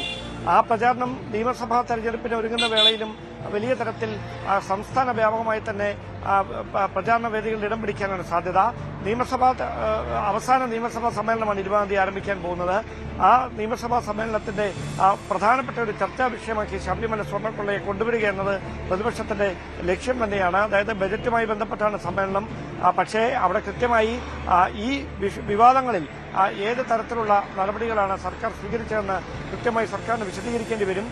അതേസമയം അവരെ സംരക്ഷിക്കാനുള്ള ബോധപൂർവമായ നീക്കമാണ് CPM-ഉം ആഭ്യന്തര വകുപ്പും ഒക്കെ ചേർത്ത് നടത്തുന്നതെന്ന ആക്ഷേപമായിരിക്കും കോൺഗ്രസ് പ്രധാനമായി ഉന്നയിക്കുക. UDF അത്തരത്തിലുള്ള രാഷ്ട്രീയ വിമർശനം ഉന്നയിച്ചുകൊണ്ടായിരിക്കും സഭയെ പ്രക്ഷുബ്ധമാക്കിയുള്ള നീക്കം നടത്തുക. എന്തായാലും വരുന്ന സഭാ സമ്മേളനം ഈ സർക്കാരിന്റെ രണ്ടാം പിണറായി സർക്കാരിന്റെ അവസാന നിയമസഭാ സമ്മേളനം എന്നതിനപ്പുറത്തേക്ക് നിയമസഭാ തെരഞ്ഞെടുപ്പിന് ഒരുങ്ങുന്ന സംസ്ഥാനത്ത് പ്രധാനപ്പെട്ട തെരഞ്ഞെടുപ്പിനെ അജണ്ട നിശ്ചയിക്കുന്ന ഒരു സമ്മേളനം കൂടായി മാറാൻ സാധ്യതയുണ്ട്. കാരണം ശബരിമല സ്വർണ്ണക്കൊള്ള വിഷയം അത്തരത്തിൽ വലിയൊരു ചർച്ചാ വിഷയമാക്കി ദേശീയ തലത്തിൽ വരെ ഉയർത്തിക്കൊണ്ടുവരാനുള്ള ഒരു നീക്കം കോൺഗ്രസ് ഒരു വശത്ത് നടത്തുന്നുണ്ട്. BJPയും അതേ നീക്കങ്ങൾ മറുവശത്ത് നടത്തിക്കൊണ്ടിരിക്കുകയാണ്. അതുകൊണ്ട് തന്നെ വീണ് കിട്ടിയ ഒരു ആയുധം അതിനെ രാഷ്ട്രീയമായി പരമാവധി പ്രയോജനപ്പെടുത്താനുള്ള നീക്കം കോൺഗ്രസ് ക്യാമ്പിൽ നിന്ന് ഉണ്ടാകുമെന്ന കാര്യം ഉറപ്പാണ്.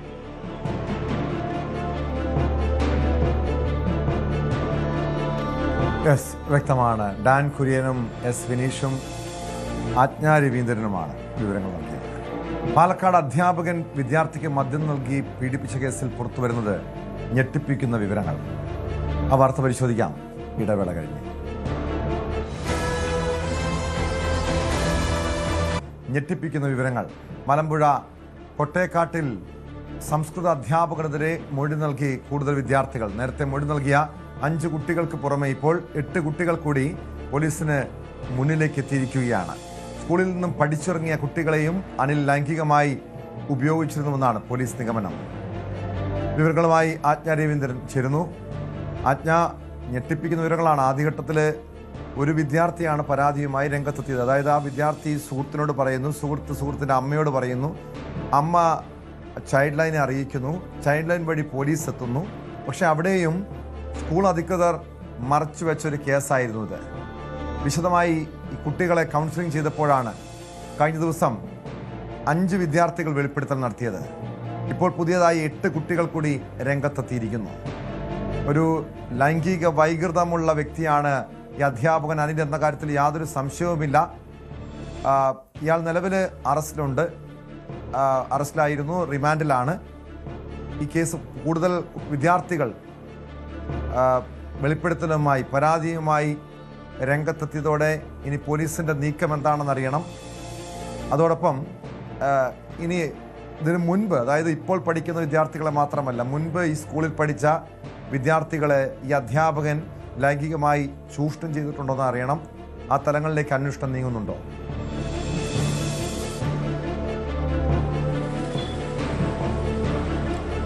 പ്രധാനമായും കൂടുതൽ പരാതികൾ അധ്യാപകനെതിരെ വരാൻ സാധ്യതയുണ്ട് എന്നാണ് പോലീസിന്റെ ഒരു വിലയിരുത്തൽ. അങ്ങനെയാണ്. എന്തായാലും CWC ഇതുമായി ബന്ധപ്പെട്ടിട്ട് കൂടുതൽ കുട്ടികൾക്ക് കൗൺസിലിംഗ് നൽകേണ്ടുന്ന സാഹചര്യമുണ്ടോ? കൂടുതൽ കുട്ടികൾ ടോം സൂചിപ്പിച്ചതുപോലെ പൂർവ്വ വിദ്യാർത്ഥികൾ ഉൾപ്പെടെയുള്ള കുട്ടികൾ മുൻപും ഇത്തരം അനുഭവങ്ങൾക്ക് ഇരയാകേണ്ടി വന്നിട്ടുണ്ടോ തുടങ്ങിയ കാര്യങ്ങളൊക്കെ അന്വേഷിക്കേണ്ട സാഹചര്യമുണ്ട്. അധ്യാപകന്റെ ഫോണിൽ നിന്നും കുട്ടികളുടെ അശ്ലീല ചിത്രങ്ങൾ കണ്ടെത്തിയിരിക്കുന്ന സാഹചര്യം കൂടിയുണ്ട്. നിരന്തരമായി കുഞ്ഞുങ്ങളെ അധ്യാപകൻ അയാളുടെ വീട്ടിലെത്തി പീഡിപ്പിക്കുന്ന സാഹചര്യം ഉണ്ടായിട്ടുണ്ട്. ഇതിൽ ടോം സൂചിപ്പിച്ചതുപോലെ ഗുരുതരമായ പിഴവാണ് സ്കൂൾ അധികൃതരുടെ ഭാഗത്തു നിന്നും ഉണ്ടായിട്ടുള്ളത് എന്നുള്ള കാര്യം വ്യക്തമാണ്. അത് ശിശുക്ഷേമ സമിതിയും ശരിവെക്കുന്നുണ്ട്. AU നൽകിയ റിപ്പോർട്ടിലും അത് വ്യക്തമാക്കുന്നുണ്ട്. സ്കൂൾ അധികൃതരുടെ ഭാഗത്തു നിന്നും ഗുരുതരമായ വീഴ്ചയുണ്ടായി, ആ വീഴ്ചയ്ക്ക് നടപടി ഉണ്ടായേക്കാം. അത്തരം സാഹചര്യങ്ങൾ കൂടി പരിശോധിക്കേണ്ടതുണ്ട്. പ്രത്യേകിച്ചും ഇത്തരത്തിലൊരു ലൈംഗിക വൈകൃതമുള്ള അധ്യാപകനെ ഇത്ര കാലം സ്കൂള് സംരക്ഷിക്കുന്ന ഒരു സാഹചര്യത്തിലേക്ക്, അതല്ലെങ്കിൽ ഒരു കുട്ടിയുടെ പരാതി എത്തിയപ്പോൾ തന്നെ ആ പരാതിയിൽ കുട്ടിയുടെ പാരന്റിന്റെ പരാതി എത്തിയപ്പോൾ ആ പരാതിയിൽ നടപടിയെടുക്കാതെ ഒളിച്ചു വെക്കുന്ന ഒരു സാഹചര്യമാണ് സ്കൂൾ അധികൃതരുടെ ഭാഗത്തു നിന്നും ഉണ്ടായത്.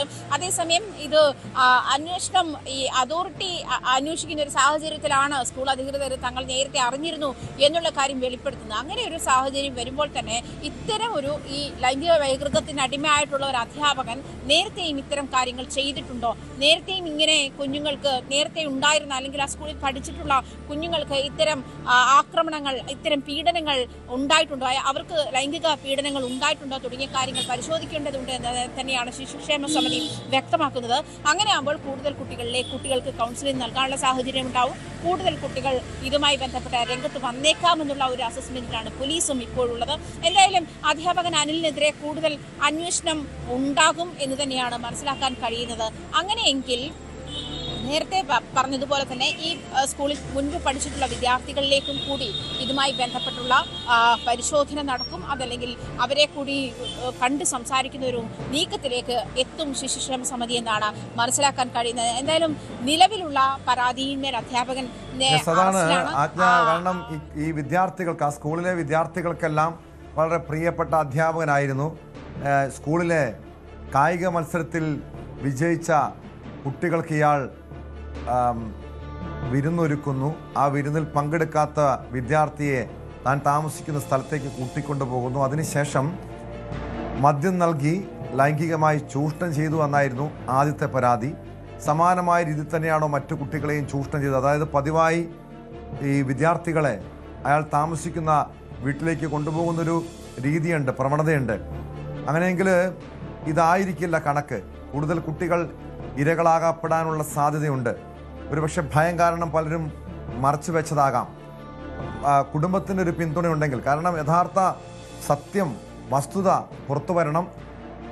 മാത്രമല്ല ആ കുട്ടികൾ ലൈംഗിക ചൂഷണത്തിന് ഇരകളായിട്ടുണ്ടെങ്കിൽ അവരുടെ ഒരു മാനസികാവസ്ഥ തന്നെ, കാരണം അവർ ഏറ്റവും പ്രിയപ്പെട്ട അധ്യാപകൻ ഇത്തരം ചൂഷണം നേരിട്ടിട്ടുണ്ടെങ്കിൽ അവരുടെ ഭാവി ജീവിതം തന്നെ വലിയൊരു അപകടത്തിലേക്ക് പോകാം. കാരണം കൃത്യമായി കൗൺസിലിംഗ് ചെയ്യണം. CWCയുടെ നടപടികൾ എങ്ങനെയാണ്? ഇതിൻ്റെ ഒരു ട്രോമോ സ്വാഭാവികമായും കുട്ടികളെ അലട്ടാം, അവരുടെ ഭാവി ജീവിതത്തെ പോലും ബാധിക്കാം. എങ്ങനെയാണ് CWCയുടെ ഇടപെടലുകൾ, പോലീസിൻ്റെ ഇടപെടലുകൾ? കൂടുതൽ കുട്ടികൾ ഈ രീതിയിൽ ചൂഷണം ചെയ്തിട്ടുണ്ടെങ്കിൽ അവരെ കണ്ടെത്താനുള്ള നടപടികൾ എങ്ങനെയാണ്?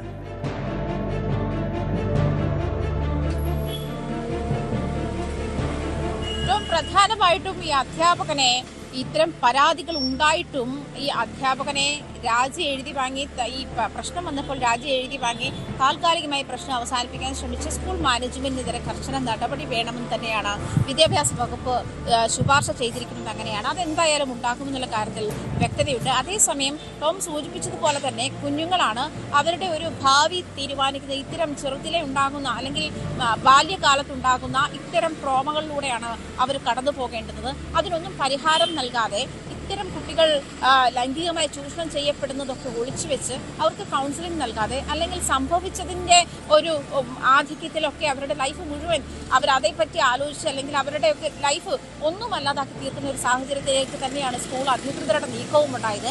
ഇത്തരം ഒരു അധ്യാപകനെ ആദ്യ പരാതിയിൽ തന്നെ അതിൽ നടപടിയെടുക്കുകയോ അയാളെ സസ്പെൻഡ് ചെയ്യുകയോ അയാൾക്കെതിരെ മറ്റു നടപടികൾക്ക് ശുപാർശ ചെയ്യാതെ അയാളെ സംരക്ഷിക്കുന്ന ഈ നീക്കമായിരുന്നു സ്കൂൾ അധികൃതരുടെ ഭാഗത്തു നിന്നും ഉണ്ടായിട്ടുള്ളത്.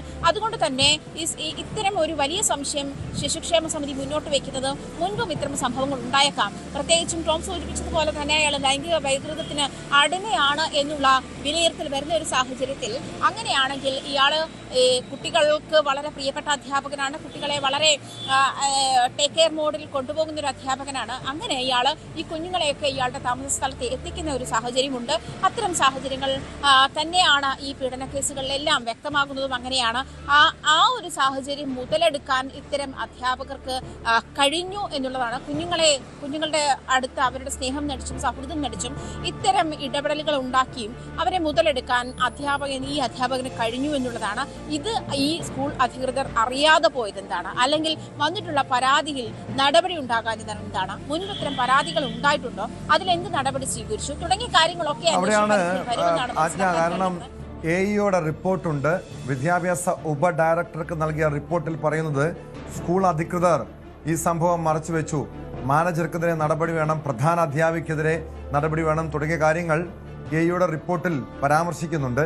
സ്വാഭാവികമായും എന്താണ് അന്വേഷണത്തിൽ വ്യക്തമായ വിവരം? അങ്ങനെ സ്കൂള് ബോധപൂർവം ഈ അധ്യാപകനെ സംരക്ഷിക്കാൻ ശ്രമിച്ചതാണോ, അതോ സ്കൂളിൻ്റെ സൽപ്പേരിന് കളങ്കമുണ്ടാകാതിരിക്കാൻ വേണ്ടിയുള്ള നീക്കമായിരുന്നു, അതോ ഇത്തരം ഗുരുതരമായിട്ടുള്ള സാഹചര്യം ഉണ്ടെന്ന് തിരിച്ചറിയാൻ കഴിയാതെ പോയതാണോ? നിലവിൽ ഈ റിപ്പോർട്ടിൻ്റെ അടിസ്ഥാനത്തിൽ സ്കൂൾ അധികൃതർക്കെതിരെ കൂടി നടപടി ഉണ്ടാകുമോ?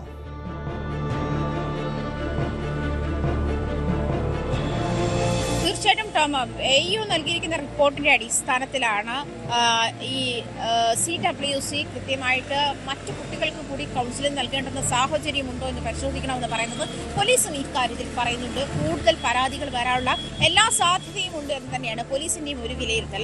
അത്തരമൊരു സാഹചര്യത്തിലെത്തുമ്പോൾ സ്കൂൾ അധികൃതർ ഒരു പക്ഷേ ടോം സൂചിപ്പിച്ചതുപോലെ സൽപ്പേര് കളങ്കപ്പെടുമെന്നുള്ള ഒരു പേടിയിലായിരിക്കാം ഒരു പക്ഷേ ഇത്തരം കാര്യങ്ങൾ റിപ്പോർട്ട് ചെയ്യാറുണ്ട്. പക്ഷേ സ്കൂളിന്റെ ഭാഗത്തുനിന്നും എന്ത് നടപടി ഉണ്ടായി എന്നുള്ളൊരു ചോദ്യം ബാക്കിയാവുകയാണ്. ഇങ്ങനെയുള്ളൊരു അധ്യാപകനെ സ്കൂൾ അധികൃതർക്ക് തിരിച്ചറിയാൻ കഴിഞ്ഞില്ലേ എന്നുള്ള ചോദ്യം ബാക്കിയാവുകയാണ്. കാരണം ഈ ഒരു കുട്ടിയുടെ പാരന്റ് മാത്രം, രക്ഷിതാവ് മാത്രം പരാതിയുമായി ചെന്നപ്പോൾ അതും ഒതുക്കി തീർക്കുന്ന, അത് ഇത്തരത്തിൽ മറ്റ് നടപടിക്രമങ്ങളിലേക്കൊക്കെ പോകാതെ ഈ അതോറിറ്റി മാത്രം ഇതിലെ അന്വേഷണം നടന്നിരുന്ന സാഹചര്യത്തിൽ മാത്രമാണ് സ്കൂൾ അധികൃതർ സമ്മതിക്കുന്നത് തങ്ങൾ ഇത് അറിഞ്ഞിരുന്നു, തങ്ങൾക്ക് ഇത് അറിയാമായിരുന്നു എന്നുള്ള. അപ്പോൾ അറിയാഞ്ഞിട്ടല്ല എന്നുള്ള കാര്യം അതിൽ നിന്ന് വ്യക്തമാണ്. മുൻപും ഇത്തരം പരാതികൾ ഉണ്ടായിട്ടുണ്ടോ എന്നുള്ള കാര്യമാണ് പോലീസ് പരിശോധിക്കുന്നത്.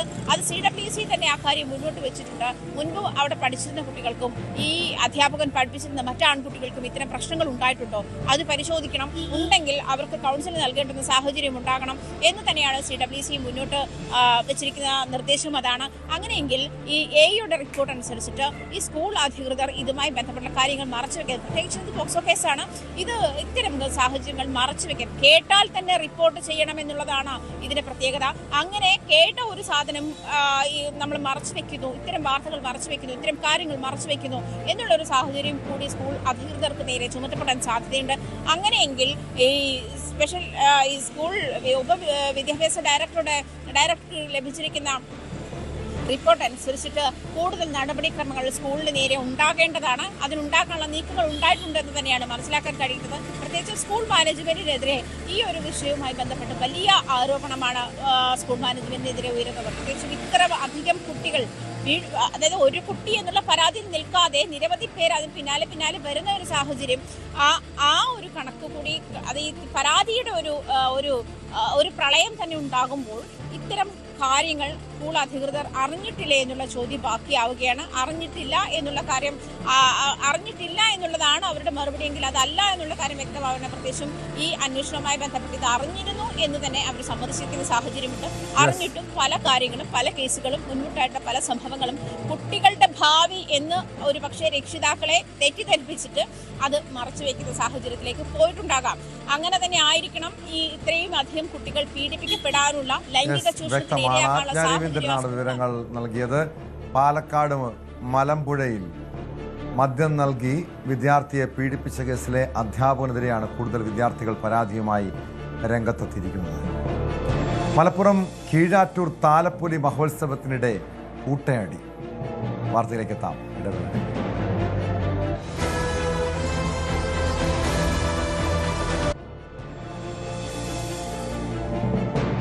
മലപ്പുറം കീഴാറ്റൂർ താലപ്പൊലി മഹോത്സവത്തിനിടെ ഉണ്ടായ കൂട്ടയടിയുടെ ദൃശ്യങ്ങളാണിപ്പോൾ കണ്ടത്. കീഴാറ്റൂർ മുതുകൂശിക്കാവ് അയ്യപ്പ ക്ഷേത്രത്തിലെ താലപ്പൊലി മഹോത്സവത്തിന് മുന്നോടിയായി നടത്തിയ നാടൻ പാട്ടിനിടെയായിരുന്നു സംഘർഷം. പാട്ടിനൊപ്പം ഡാൻസ് ചെയ്യുന്നതുമായി ബന്ധപ്പെട്ട തർക്കമാണ് സംഘർഷത്തിൽ കലാശിച്ചത്. ഉടൻ തന്നെ പോലീസ് ഇടപെട്ട് പ്രശ്നം പരിഹരിച്ചു. വിവരങ്ങളുമായി VK ജിഷാദ് ചേരുന്നു മലപ്പുറത്ത് നിന്ന്. ജിഷാദ്, എന്താണ് സംഭവിച്ചത് അവിടെ? മലപ്പുറം കീഴാറ്റൂർ താലപ്പൊലി മഹോത്സവത്തിനിടെയാണ് ഈ കൂട്ടയടി നടന്നത്. കീഴാറ്റൂർ ശ്രീ മുതുകൂർശിക്കാവ് അയ്യപ്പ ക്ഷേത്രത്തിലെ താലപ്പൊലി മഹോത്സവത്തിന് മുന്നോടിയായി നടത്തിയ നാടൻ പാട്ടിനോടൊപ്പം ആയിരുന്നു ഈ സംഘർഷം ഉണ്ടായത്. പാട്ടിനൊപ്പം ഡാൻസ് ചെയ്യുന്നതുമായി ബന്ധപ്പെട്ട തർക്കമാണ് സംഘർഷത്തിൽ കലാശിച്ചത്. ഉടൻ തന്നെ പോലീസ് ഇടപെട്ട് പ്രശ്നം പരിഹരിച്ചു. പോലീസുകാരോട് രാത്രി വീശി. സംഘർഷത്തിന്റെ ദൃശ്യങ്ങൾ സമൂഹ മാധ്യമങ്ങളിൽ വൈറലാണ്. ഇന്നാണ് ഈ താലപ്പൊലി മഹോത്സവത്തിന്റെ അവസാന ദിനം. ഗാനമേളയ്ക്ക് വലിയ തോതിൽ ആളുകൾ ഉണ്ടായിരുന്നു. ആദ്യം നൃത്തച്ചുവടുകൾ തുടങ്ങിയാലും പിന്നീട് ഇത് കൂട്ടടിയിലേക്ക് എത്തുകയായിരുന്നു. ഉടൻ തന്നെ പോലീസ് ലാത്തി വീശി ഈ പ്രശ്നം പരിഹരിച്ചിട്ടുണ്ട്. ടോം,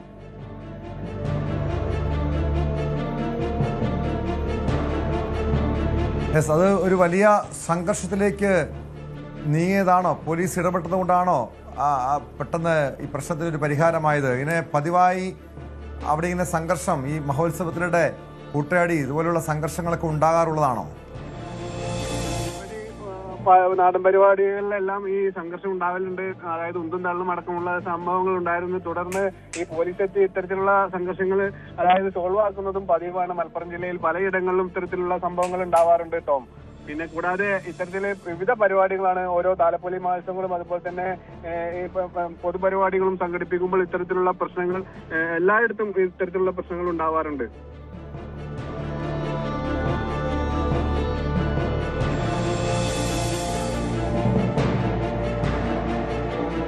ആർക്കെങ്കിലെതിരെ കേസെടുത്തിട്ടുണ്ടോ ജിഷാദ്? ടോം, ഇതുമായി ബന്ധപ്പെട്ട് പോലീസ് നമ്മളോട് അറിയിച്ചിട്ടുള്ളത് ഇതിൽ കേസൊന്നും എടുത്തിട്ടില്ല. കാരണം ഒരു റൗണ്ട് ലാത്തി വീശിയപ്പോ തന്നെ ഈ സംഘർഷം ഉണ്ടാക്കിയിരുന്ന ആളുകൾ പിരിഞ്ഞുപോയി. അത് കാരണം തന്നെ ഈ പരിപാടി അതായത് നല്ല രൂപത്തിൽ പിന്നീട് സംഘടിപ്പിക്കാൻ കഴിഞ്ഞു. ഇന്നാണ് ഈ താലപ്പൊലി മഹോത്സവത്തിന്റെ അവസാന ദിനം. ടോം,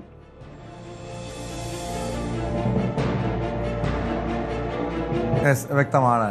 GK ജിഷാദാണ് വിവരങ്ങൾ നൽകിയത്. മലപ്പുറത്താണ് ഉത്സവത്തിനിടെ കൂട്ടയടി ഉണ്ടായത്. ഒടുവിൽ പോലീസ് ഇടപെട്ട് പ്രശ്നം പരിഹരിക്കുകയായിരുന്നു. മറ്റൊരു പ്രധാനപ്പെട്ട വാർത്തയിലേക്കാണ് സ്പോട്ട് ലൈവിന് പോകുന്നത്. ഇടുക്കി ഉപ്പുതറ രജനി കൊലക്കേസ് പ്രതിയെന്ന് സംശയിക്കുന്ന ഭർത്താവ് മരിച്ച നിലയിൽ. ഓട്ടോ ഡ്രൈവറായിരുന്ന ഭർത്താവ് സുബിനെ സമീപമുള്ള പറമ്പിലാണ് മരിച്ച നിലയിൽ കണ്ടെത്തിയത്. ചൊവ്വാഴ്ച തലക്കടിയേറ്റ് രജനി കൊല്ലപ്പെട്ട ശേഷം സുബിനെ കാണാനില്ലായിരുന്നു. വിവരങ്ങളുമായി പ്രിൻസ് ജെയിംസ് ചേരുന്നുണ്ട് ഇടുക്കിയിൽ നിന്ന്. പ്രിൻസ്, കഴിഞ്ഞ ദിവസം ഭാര്യയെ കൊലപ്പെടുത്തുന്നു, പിന്നെ അതിനുശേഷം ഇയാൾ ഒളിവിൽ പോയതാണ്. സ്കൂൾ വിട്ട് തിരികെ എത്തിയ കുട്ടികളാണ് മരിച്ച നിലയിൽ ഈ അമ്മയെ കണ്ടെത്തിയത്. പ്രതി തന്നെയാണ് ഈ സുബിൻ തന്നെയാണ് പ്രതിയെന്ന് പോലീസ് ഉറപ്പിച്ചിട്ടുണ്ടോ? ഇത് എവിടെയാണ് മൃതദേഹം കണ്ടെത്തിയത്? ടോം, കഴിഞ്ഞ ചൊവ്വാഴ്ചയാണ് ഉപ്പുതറ സ്വദേശിയായ രജനിയെ വീടിനുള്ളിൽ തലക്കടിയേറ്റ് മരിച്ച നിലയിൽ കണ്ടെത്തിയത്. പ്രതി ഭർത്താവായ സുബിൻ എന്ന നിഗമനത്തിലായിരുന്നു പോലീസ് അതിന്റെ അന്വേഷണമാണ് ആരംഭിച്ചത്. എന്നാൽ ഈ സംഭവ ദിവസം സുബിൻ ഉപ്പുതറയ്ക്ക് സമീപം പരപ്പിലെത്തുകയും തുടർന്ന് ബസ്സിൽ കയറി കോട്ടയം ഭാഗത്തേക്ക് പോവുകയും ചെയ്തതായി നാട്ടുകാരൻ ചെയ്ത പോലീസ്. തുടർന്ന് ഇത്തരത്തിലുള്ള അന്വേഷണവും പോലീസ് ആരംഭിച്ചു. എന്നാൽ സുബിൻ ഇവിടുന്ന് പോയിട്ടില്ല എന്ന നിഗമനത്തിൽ പോലീസ് പിന്നീട് എത്തുകയും തുടർന്ന് വിവിധ സംഘങ്ങളായി തിരിഞ്ഞ് പ്രദേശത്തെ വിവിധ മേഖലകളിലും കൃഷിയിടങ്ങളിലും വനമേഖലയിലും ഒക്കെ തിരച്ചിൽ നടത്തുകയായിരുന്നു. അങ്ങനെയാണ് ഇപ്പോൾ സമീപ മേഖലയിലെ കൃഷിയിടത്തിൽ തൂങ്ങിയ നിലയിൽ സുബിന്റെ മൃതദേഹം കണ്ടെത്തിയത്. ഉപ്പുതറ പോലീസ് മേൽനടപടികൾ സ്വീകരിച്ചിട്ടുണ്ട്. കഴിഞ്ഞ ചൊവ്വാഴ്ചയാണ് ഇത്തരത്തിൽ സംഭവം നടക്കുന്നത്. ഒരു മാസം മുൻപാണ് രജനിയും സുബിനും 3 മക്കളും അടങ്ങുന്ന കുടുംബം ഇവിടേക്ക് താമസമെത്തിയത്. ഇവർ തമ്മിൽ കുടുംബ കലഹങ്ങൾ പതിവായിരുന്നെന്നാണ് അറിയാൻ കഴിയുന്നത്. ഇത്തരത്തിൽ ഈ സംഭവ ദിവസം വൈകുന്നേരം സ്കൂൾ വിട്ട് വീട്ടിലേക്ക് എത്തിയ ഇളയ കുട്ടിയാണ് ഈ മൃതദേഹം വീടിനുള്ളിൽ കണ്ടത്. തുടർന്ന് പഞ്ചായത്ത് മെമ്പറെ അറിയിക്കുകയും തുടർന്ന് പോലീസ് മേൽനടപടികൾ സ്വീകരിക്കുകയുമായിരുന്നു. എന്തായാലും ഇവർക്ക് 3 മക്കളുണ്ട്. സംഭവത്തിന് ശേഷം ഈ പ്രതി പോയി എന്ന് സംശയിക്കുന്ന ഭാഗങ്ങളിലൊക്കെ പോലീസ് അന്വേഷണം നടത്തിയിരുന്നു. എന്തായാലും ഇപ്പോൾ മൃതദേഹം കണ്ടെത്തിയിരിക്കുകയാണ്. ടോം,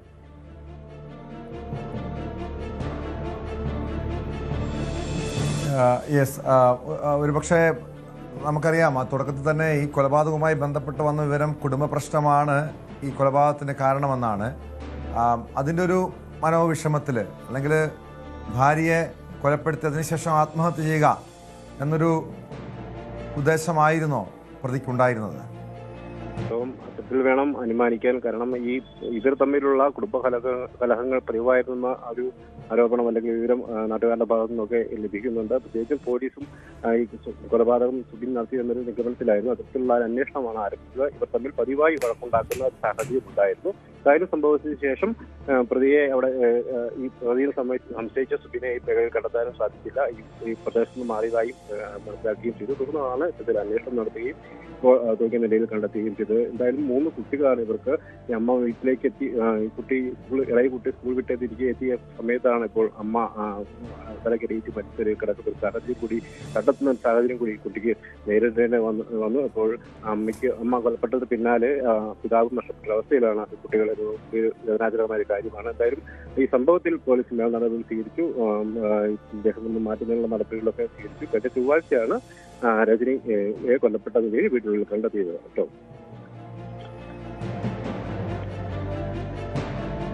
വ്യക്തമാണ്. പ്രിൻസ് ജെയിംസ് ആണ് ഇടുക്കിയിൽ നിന്നും വിവരങ്ങൾ നൽകിയത്. ഇടുക്കി ഉപ്പുതറ രജനി കൊലക്കേസിൽ പ്രതിയെന്ന് സംശയിക്കുന്ന ഭർത്താവിനെയാണ് മരിച്ച നിലയിൽ കണ്ടെത്തിയത്. ആത്മഹത്യ എന്നാണ് നിഗമനം. ഇരുവരുമുള്ള കുടുംബ പ്രശ്നത്തെ തുടർന്നായിരുന്നു കഴിഞ്ഞ ദിവസം രജനിയെ ഭർത്താവ് സുബിൻ കൊലപ്പെടുത്തിയത്. സ്കൂൾ വിട്ട് വന്ന ഇളയ കുട്ടിയാണ് അമ്മ മരിച്ചു കിടക്കുന്നത് കണ്ടത്. ഇവർക്ക് 3 കുട്ടികളുണ്ട്.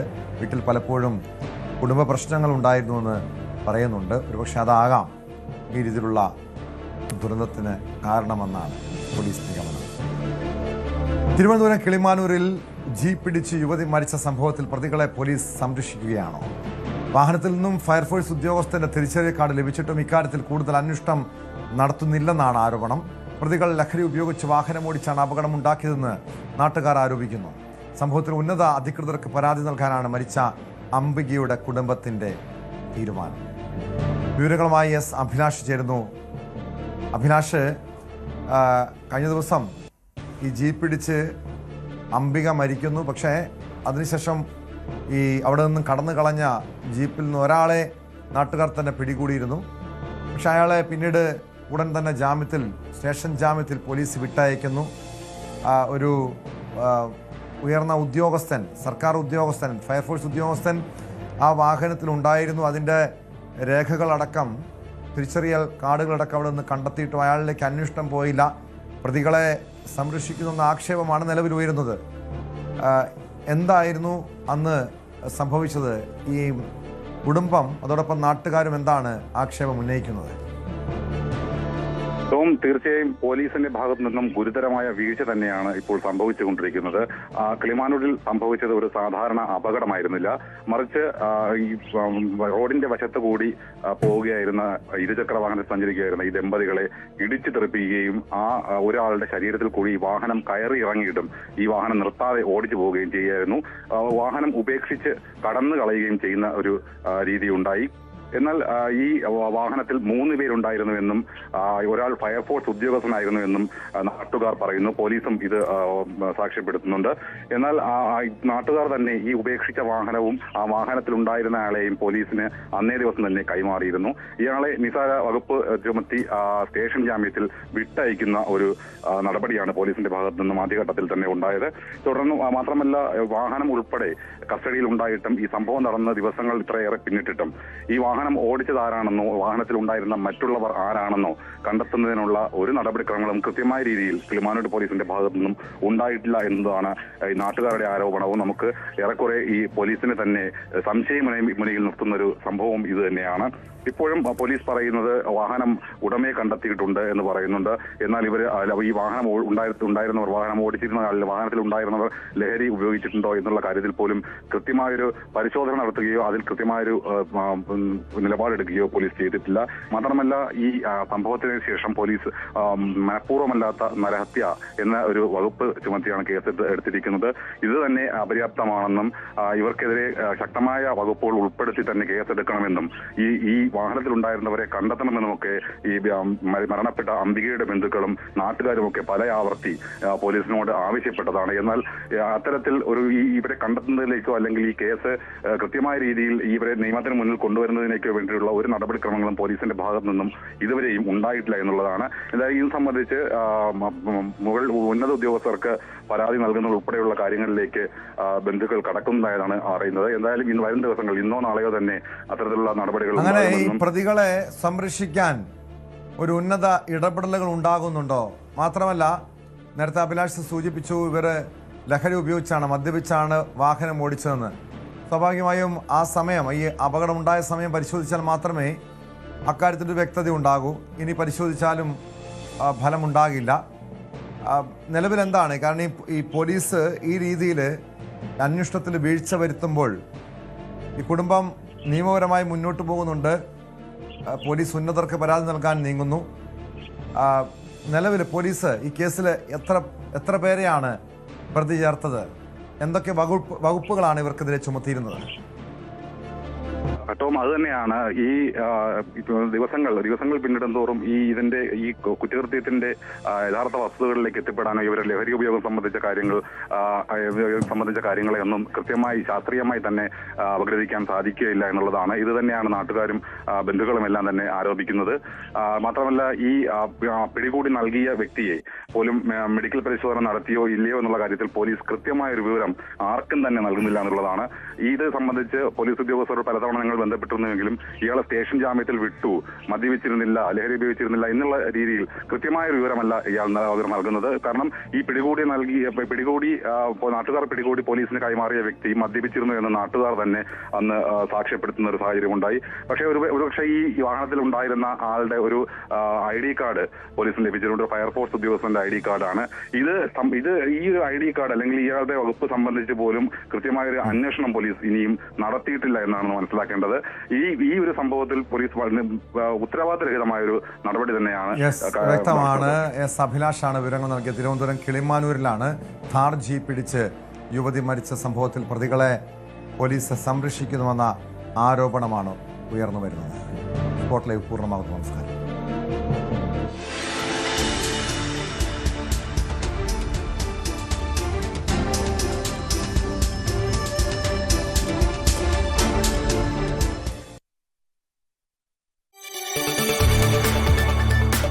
കൂടുതൽ വാർത്തകൾക്ക് News 18 Keralam YouTube channel subscribe ചെയ്യുക.